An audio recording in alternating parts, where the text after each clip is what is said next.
Sen bitta qiz bilan gaplashasan, u ham sen bilan gaplashadi. Ha, gaplashgan uchun tashlab ketasiz. Sen nega men bilan gaplashding? Sen yomon qizsan deb tashlab ketasan. Ha.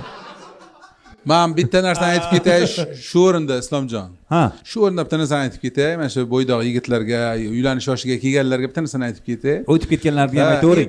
Qizlarga ham shu maslahat, ya'ni o'sha turmushga yaqin kelgan, o'sha o'ziga tayyor tanlaydigan joyga kelganlarga bitta maslahatim bor-da. Chunki ularning hayotini men mana shunday ko'rib turibman-da. Chunki men bosib o'tib ketib bo'lganman.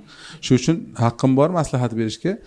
Sizlarda 99% lar men 100% kafolat beraman, o'zlaringga qiz tanlashga, yigit tanlashga tayyor emassizlar. Sizlarning tajribangiz yetmaydi.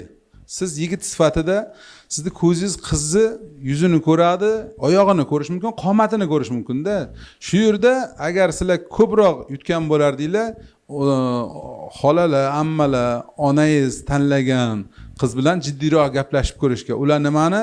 Sizni naslingizni davom etishini o'ylaydi, kelajakda bordi keldi qila olishingizni o'ylaydi.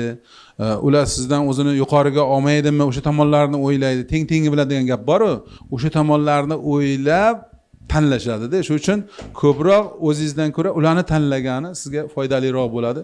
Shu maslahatni esdan chiqarmanglar, qilmasalaring ham.